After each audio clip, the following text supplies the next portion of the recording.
Jonas, capítulo 1. Bom, eu quero saudar a todos com a paz do Senhor Jesus. Nós vamos estar orando agora já para darmos início. Já são 8 horas. Vamos orar neste momento então. Senhor, nosso Deus, nosso Pai, em nome de Jesus, somos gratos a Ti, Senhor, por mais esta rica oportunidade que o Senhor nos concede de estarmos reunidos, Senhor, na Tua presença. Ainda, Senhor, que fisicamente distantes um dos outros, mas em espírito, Senhor, nós estamos ligados, porque somos igreja, independente do lugar que possamos estar, Senhor. Peço a Ti, Senhor, a Tua graça, a Tua misericórdia sobre as nossas vidas. Continua nos ajudando, continua nos fortalecendo, nos dirigindo para a glória do Teu nome. Intercedemos neste momento também pela nossa nação, Senhor, e pelas demais nações que estão sofrendo, Senhor, por causa do problema que estamos atravessando aí por conta desse vírus, Senhor. Pedimos a Ti, Senhor, a Tua graça, a Tua misericórdia, que o Teu sangue, Senhor Jesus, esteja nos umbrais das portas das nossas casas, para que sejamos guardados, para que sejamos livres de todo mal, Senhor. Ajuda também, Senhor, as pessoas que estão trabalhando, Senhor, nesse momento, as pessoas envolvidas aí na área da saúde, as pessoas que estão na linha de frente contra esta batalha, Senhor. Capacita cada um, dá graça, protege para a glória do Teu nome. Guarda também o Teu povo, a Tua igreja, livra, Senhor, de todo mal. Ajuda-nos também para que possamos transmitir a Tua palavra, nos capacita, nos dá graça pelo Teu Espírito, para que o Teu nome seja glorificado. Assim nós oramos e já Te agradecemos no nome santo de Jesus. Amém.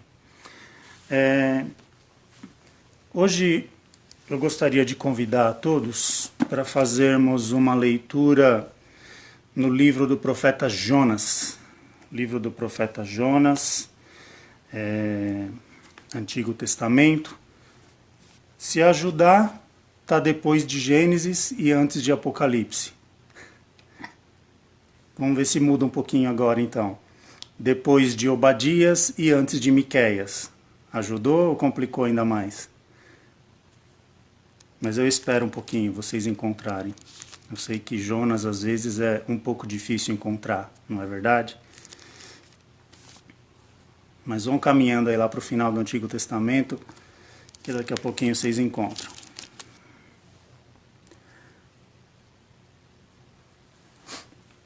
Livro do profeta Jonas, capítulo 1, a partir do versículo 1, diz assim: E veio a palavra do Senhor a Jonas, filho de Amitai, dizendo: Levanta-te, vai à grande cidade de Nínive e clama contra ela, porque a sua malícia subiu até mim. E Jonas se levantou para fugir de diante da face do Senhor para Tarsis, e descendo a Jope, achou um navio que ia para Tarsis. Pagou, pois, a sua passagem e desceu para dentro dele, para ir com eles para Tarsis, de diante da face do Senhor. Mas o Senhor mandou ao mar um grande vento, e fez-se no mar uma grande tempestade, e o navio estava para quebrar-se. Então temeram os marinheiros, e clamava cada um ao seu Deus, e lançavam no mar as fazendas que estavam no navio, para o aliviarem do seu peso. Jonas, porém, desceu aos lugares do porão e se deitou, e dormia um profundo sono. E o mestre do navio chegou-se a ele e disse-lhe: Que tens, dormente? Levanta-te e invoca o teu Deus. Talvez assim Deus se lembre de nós, para que não pereçamos. E dizia a cada um ao seu companheiro: Vinde, e lancemos sortes, para que saibamos por que causa nos sobreveio este mal. E lançaram sortes, e a sorte caiu sobre Jonas. Então lhe disseram: Declara-nos tu agora, por que razão nos sobreveio este mal? Que ocupação é a tua? De onde vens? Qual é a tua terra? E de que povo és tu? E ele lhes disse: Eu sou hebreu, e temo ao Senhor, o Deus do céu, que fez o mar e a terra seca. Então os homens se encheram de grande temor e lhe disseram: Por que fizestes tu isto? Pois sabiam os homens que fugia diante do Senhor, porque ele lhe o tinha declarado. E disseram-lhe: Que te faremos nós, para que o mar se acalme? Porque o mar se elevava e engrossava cada vez mais. E ele lhes disse: Levantai-me e lançai-me ao mar, e o mar se aquietará, porque eu sei que por minha causa vos sobreveio esta grande tempestade. Entretanto, os homens remavam, esforçando-se por alcançar a terra, mas não podiam, porquanto o mar se ia embravecendo cada vez mais contra eles. Então clamaram ao Senhor e disseram: Ah, Senhor, nós te rogamos, não perecemos nós por causa da vida deste homem, e não ponha sobre nós o sangue inocente, porque tu, Senhor, fizeste como te aprouve.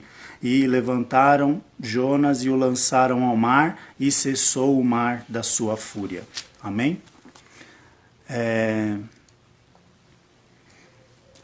Nós vamos falar um pouquinho aqui sobre a passagem de Jonas, mas esse texto nós lemos para nós falarmos sobre um assunto que eu vou discorrer aqui de uma forma breve.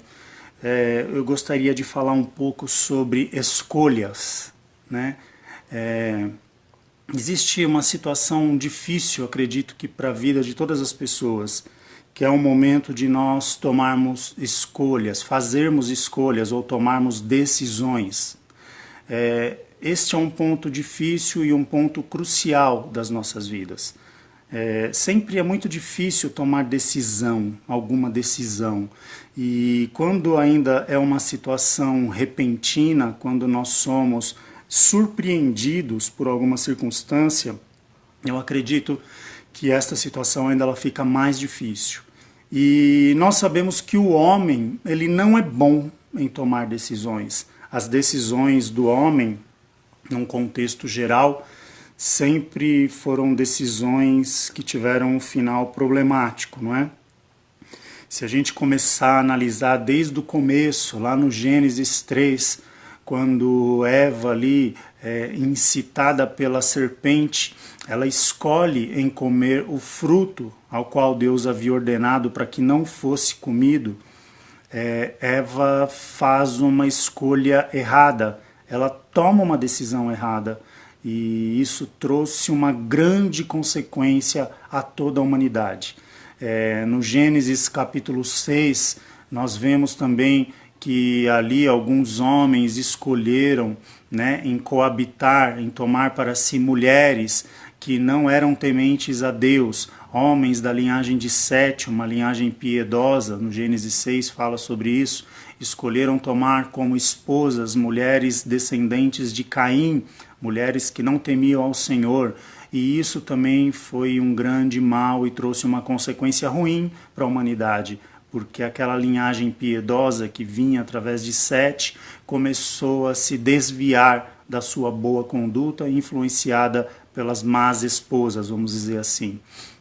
E outra passagem, nós vemos também quando Ló saía ali, né, peregrinava no deserto com Abraão, seu tio, e ali chega um certo ponto que a Bíblia nos narra que o gado de Abraão e o gado de Ló era muito, e os pastores de Ló e os pastores de Abraão começaram a contender entre si, a se desentenderem, a brigarem, e a ponto que Abraão chama Ló e diz: olha, você é meu sobrinho, não convém que haja contenda entre nós. Então, você enriqueceu muito, eu também enriqueci muito, e chegou um momento de nós nos separarmos, porque não dá mais para caminharmos juntos. E Abraão, ele diz para Ló: escolhe um lado para você ir. Se você for para a direita, eu vou para a esquerda. Se você for para a esquerda, eu vou para a direita. Cada um indo para um lado para que não haja mais contenda entre nós, entre os nossos povos. Aí o que Ló faz? Ló, ele observa ali a um lado as campinas do Jordão. Então o que ele imagina? Um lugar irrigado pelo rio Jordão, um lugar ali de terra fértil, um lugar ali que ele sabia que o fruto da terra ali crescia, que havia água para ali alimentar o seu gado, para ele viver com a sua família. E Ló, ele faz uma escolha, ele escolhe ir em direção às campinas do Jordão. Só que ele não enxerga que atrás das campinas do Jordão estava Sodoma e Gomorra. E nós conhecemos a história, né? Pouco tempo depois, Ló precisou sair de lá fugido, sair de lá rapidamente, porque a escolha dele havia sido infeliz, porque Sodoma e Gomorra seria destruída por Deus. Então, eu estou citando essas passagens para exemplificar que as escolhas do homem por si só, elas não são boas. Geralmente, os homens erram em suas escolhas. eles escolhem mal, eles tomam decisões ruins por si próprios, não é? Mas também existem alguns homens, ou existiram alguns homens, que tiveram decisões acertadas, né, biblicamente falando. A gente pode citar alguns casos, né, para a gente voltar lá para o livro de Jonas. A gente vê aqui uma passagem em Josué, capítulo 24, versículo 14 ao 17, onde Josué ele para ali diante de todo o povo e ele toma uma decisão, fala, olha, se vocês quiserem servir a deuses estranhos, tudo bem, mas eu e a minha casa serviremos ao Senhor. Então, quer dizer, Josué ele toma uma decisão ali, onde ele puxa o restante do povo de Israel para si, para o seu lado, por conta da decisão acertada que ele tomou em servir ao Senhor. Tá? Uma outra passagem também, que nós vemos um acerto, uma decisão acertada, foi a decisão de Daniel. Quando Daniel é levado cativo à Babilônia, ali com os demais jovens, e ali na cadeia, o rei manda que servissem aos jovens os manjares da mesa do rei. E a Bíblia diz que Daniel assenta no seu coração em não se contaminar com os manjares do rei.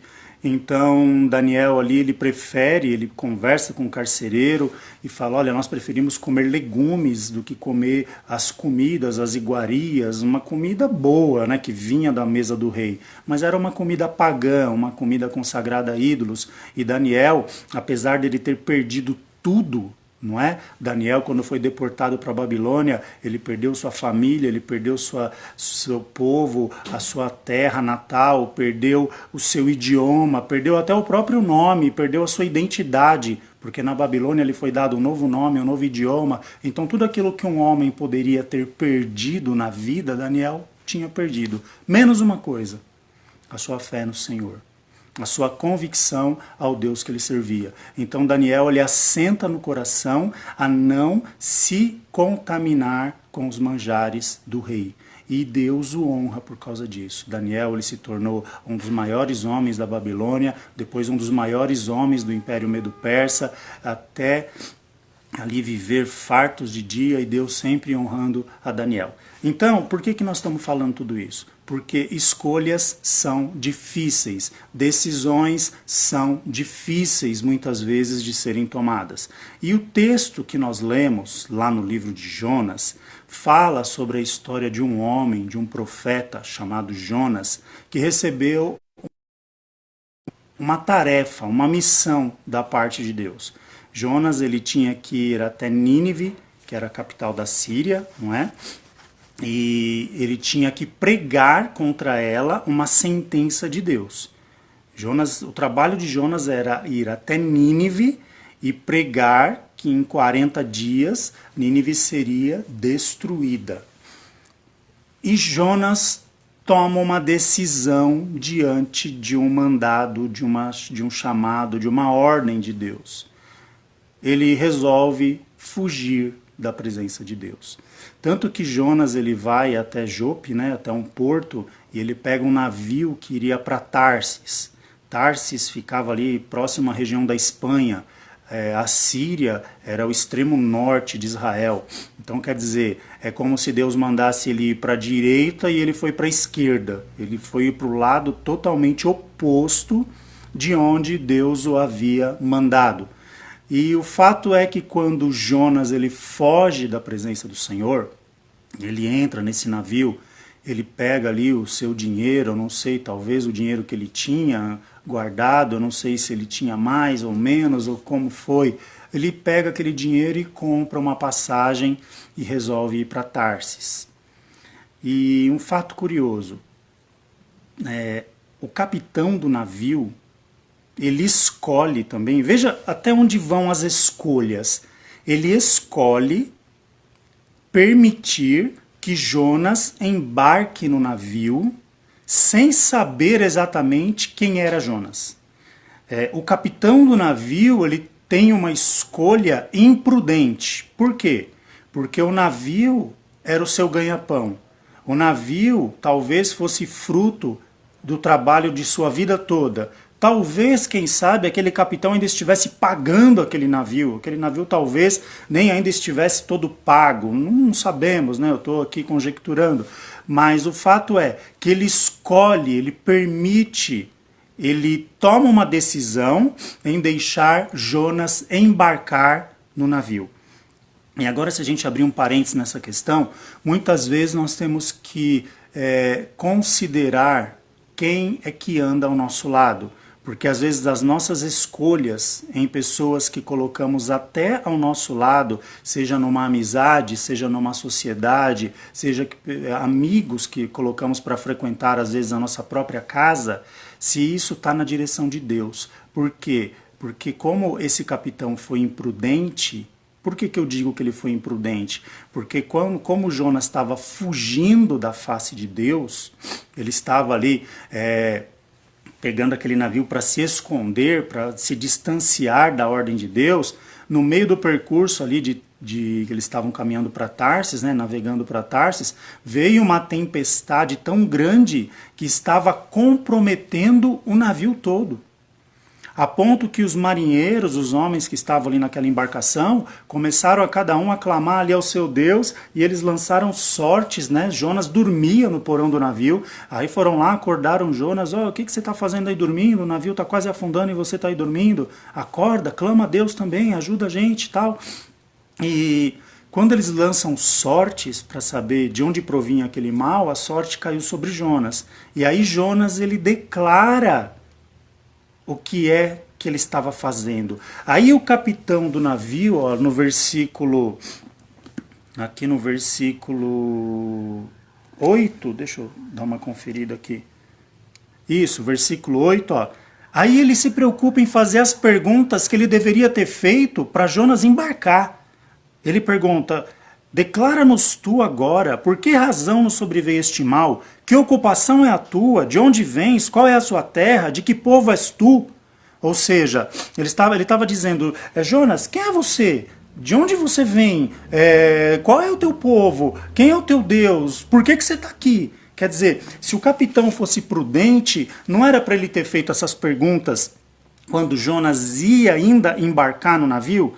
Então, muitas vezes, pessoas embarcam, entre aspas, ao nosso lado e nós procuramos não saber quem são essas pessoas. E isso pode nos trazer severas consequências. Por quê? Porque algo que está fora da direção de Deus, com certeza, nos traz problemas. Quantas sociedades que são mal feitas ou depois desfeitas porque Deus não estava no negócio. Até mesmo casamentos. Quantos casamentos fora da direção de Deus? Quantas pessoas que tomam decisões, aceitam trabalho fora da direção de Deus? E tudo isso depois gera uma consequência. Porque são escolhas mal feitas. O homem, por si só, como eu já falei, ele é ruim em fazer escolhas. A história da humanidade revela isso. As escolhas do homem não são boas quando as decisões partem dele mesmo. Agora, quando as decisões são tomadas em Deus, quando as decisões são dirigidas por Deus, a história é diferente. Então nós vemos aqui o capitão, por ele ter essa negligência ao deixar Jonas embarcar, ele compromete o seu navio e toda a sua tripulação. Escolhendo se esconder de Deus, ele traz consequência para si próprio. Por quê? Porque quando esses homens descobriram que Jonas fugia da face de Deus, Jonas não teve mais o que esconder. Ele falou, olha gente, a única solução agora é vocês me jogarem na água, é vocês me lançarem no mar, porque aí vocês vão ficar livres desse mal, vocês vão ficar livres dessa tempestade, vocês vão ficar livres desse problema, então vocês me lancem fora do navio. Quer dizer, Jonas ele precisou pagar um alto preço, porque ele fugiu da face do Senhor, ele estava indo numa direção oposta, ele colocou toda uma embarcação em risco, ele colocou uma tripulação em risco, ele foi jogado ao mar, pela misericórdia de Deus, ali a Bíblia cita que um peixe, ele engole a Jonas, o leva até a praia de volta de onde ele partiu, e de lá ele tem que caminhar até Nínive. Ou seja, ele não conseguiu fugir da face do Senhor. Ele chegou a Nínive e cumpriu a sua tarefa, não é? E aí depois nós conhecemos a história, Deus ali, o povo de Nínive ouve a pregação de Jonas, eles se arrependem e Deus ali concede uma nova chance àquele povo. Deus ele muda a sentença por conta da pregação de Jonas ali em Nínive. Então, o que eu quero dizer com tudo isso? As escolhas para nós, as nossas escolhas, elas são um tanto quanto difíceis. Então, para nós errarmos menos, nós precisamos fazer escolhas, tomar decisões pautadas em Deus. Ter um conhecimento da palavra de Deus, termos um conhecimento daquilo que Deus nos orienta para as nossas vidas, para que a gente possa tomar decisões acertadas, não é? No livro de Deuteronômio, capítulo 28, eu vou ler aqui alguns versículos, para nós vermos que Deus ele sempre está interessado nas nossas escolhas e Ele procura sempre nos orientar. Talvez alguém pense assim, mas como que eu vou tomar uma decisão em Deus? Como é que eu vou saber aquilo que Deus deseja para a minha vida? É fácil. É você conhecer a palavra de Deus, é você confiar que Deus ele fala com você através da Bíblia, através da sua palavra. E nós vemos aqui em Deuteronômio capítulo 28, os versículos de 1 a 4, diz assim: E será que, se ouvires a voz do Senhor teu Deus, tendo cuidado de guardar todos os seus mandamentos que eu te ordeno hoje, o Senhor teu Deus te exaltará sobre todas as nações da terra, e todas essas bênçãos virão sobre ti e te alcançarão, quando ouvires a voz do Senhor teu Deus. Bendito serás tu na cidade, e bendito serás no campo. Bendito o fruto do teu ventre, e o fruto da tua terra, e o fruto dos teus animais, e a criação das tuas vacas, e os rebanhos das tuas ovelhas. Bendito o teu cesto, e a tua amassadeira. Bendito serás ao entrares, e bendito serás ao saíres. Ou seja, quando nós damos ouvido para as instruções do Senhor, as nossas escolhas, elas são acertadas, não é? Tanto que quando o povo estava ali, né, Deus ele chama o povo, ele coloca o povo de Israel entre dois montes, o Monte Erizim e o Monte Ebal. E Deus lá no Monte Erizim, que é o Monte da Bênção, Deus ali ele diz, olha, se fores por este caminho, se guardares os meus estatutos, os meus mandamentos, eu serei contigo, vocês serão o meu povo, eu serei o teu Deus. E Deus faz ali grandes promessas para aquele povo. Mas ele também diz, olha, se vocês pegarem o outro lado, que é o do Monte Ebal, que é chamado ali do Monte das Maldições, se vocês escolherem esse caminho, vocês passarão por dificuldades, perderão as suas batalhas, as suas guerras, vocês adorarão deuses estranhos, vocês não terão o Senhor como seu Deus os conduzindo pelo seu caminho. Então quer dizer, Deus ele mostra a direção e ainda dá a dica, vai por aqui. Né? Jesus em Mateus 7, capítulo 7, versículos 13 e 14, ele não diz assim, porfiai por entrar pela porta estreita. Ou seja, Jesus ele apresenta duas portas, veja a escolha aí, a porta larga, porque ele diz assim, larga e espaçosa é a porta que conduz à perdição.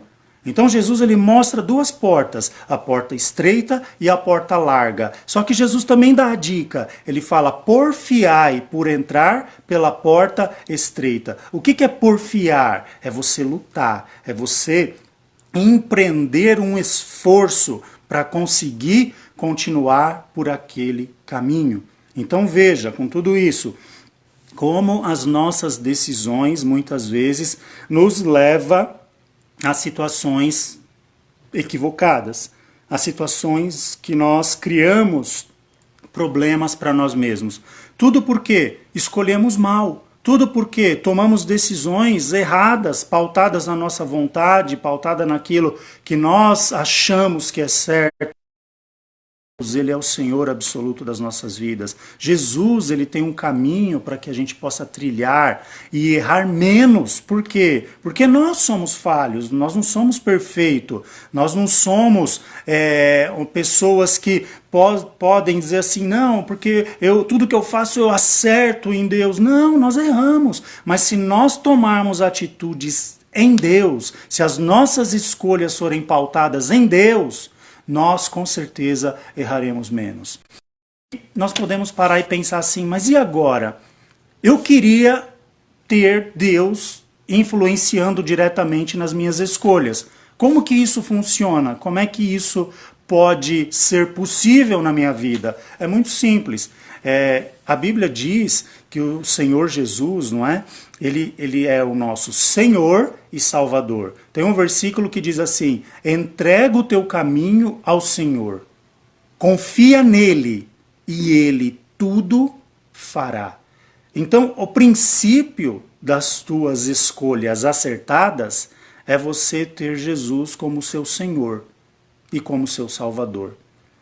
Se nós perguntássemos assim para as pessoas, escuta, você quer Jesus como seu Salvador? Eu acredito que 99% das pessoas diriam que sim. Independente de religião, independente de credo. Não, eu quero Jesus como meu Salvador, tal. Agora, se nós fizermos a mesma pergunta, mas só que no lugar de Salvador nós colocarmos a palavra Senhor, você quer Jesus como seu Senhor, como Senhor da sua vida? Aí eu não sei se as respostas seriam tão unânimes assim. Por quê? Porque como Salvador, todo mundo quer Jesus, mas como Senhor, o que é ter Jesus como Senhor? É aquele que toma conta de nós, é aquele que dirige as nossas vidas. Nós precisamos lembrar que pelo sacrifício de Jesus na cruz do Calvário, nós fomos redimidos, nós fomos comprados. Isso significa que agora nós temos um dono. E nós, nesta posição, em termos um dono, significa que as nossas decisões, elas já não são mais somente nossas. Porque se nós temos um dono, o nosso dono ele compartilha as nossas decisões. As nossas decisões nascem dentro da vontade do nosso Senhor. Então, se você quiser ter decisões acertadas em Jesus, e se você ainda não tem um compromisso com Jesus, é o momento, é agora, é a hora de você tomar a sua melhor decisão, de você escolher a Jesus como seu Senhor e seu Salvador, de você confessar com a sua boca que você deseja, Senhor Jesus, que o Senhor a partir de agora seja o meu Senhor e o meu Salvador, porque eu quero que as minhas escolhas sejam pautadas em Ti. E muitas pessoas estão com a vida totalmente em caos. Por quê? Por decisões erradas, seja decisões em relacionamento, decisões na área financeira, na área de trabalho, enfim. As pessoas precisam de Jesus para terem decisões acertadas. Então, nesse momento, cada um de nós, podemos nos dobrar diante do Senhor e falar: Senhor, eu quero que a partir de agora o Senhor seja o meu Deus, seja o meu Senhor, seja o meu Salvador, e que as minhas decisões sejam pautadas em Ti, porque eu também quero tomar decisões acertadas, eu também quero ter uma vida conduzida e dirigida por Ti. E eu tenho certeza que assim como Deus um dia fez na minha vida e na vida de tantos outros que estão nos vendo aqui agora, Ele também pode fazer na sua. Então, é a primeira decisão sábia que você pode tomar nesse momento. É você querer ter uma nova vida em Cristo. Por quê? Porque todos nós já tivemos a nossa oportunidade. Eu uma vez disse ao Senhor: Senhor, até aqui eu fiz do meu jeito. No momento da minha conversão, eu orei a Deus e falei: Senhor, até aqui eu fiz do meu jeito. E não deu certo. Daqui para frente, eu quero que o Senhor faça do seu jeito. E de lá para cá, as nossas vidas vêm sendo transformadas. Erramos? Claro que erramos. Como eu já disse, nós não somos perfeitos. Mas, em muitas coisas também, acertamos. Por quê? Porque o Senhor, Ele passa a dirigir as nossas vidas. Então, aquele versículo que eu disse há pouco: entrega o teu caminho ao Senhor, confia nele, e Ele tudo fará. Esse versículo, ele é para hoje. Ele não foi somente lá para o passado. Ele continua valendo para mim e para você nos dias de hoje. Entrega o teu caminho ao Senhor. Confia nele. E Ele tudo fará na tua vida. Amém? Que Deus nos abençoe. Agradeço a todos os irmãos que estão aí nos assistindo. Que Deus abençoe a cada um nesse momento difícil que nós estamos vivendo. Mas vamos confiar no Senhor. Vamos crer que Deus é aquele que está no controle de tudo. Uma palavra do Senhor muda todo o cenário, muda toda a situação. Então nós vamos confiar no Senhor, vamos continuar orando uns pelos outros, vamos continuar intercedendo uns pelos outros. Eu quero ver os irmãos bem, com saúde, que Deus os guarde, que Deus os proteja e que logo nós vamos cantar o hino da vitória, porque fiel é aquele que nos prometeu. Amém? Deus abençoe a todos, fiquem na paz do Senhor Jesus. Amém.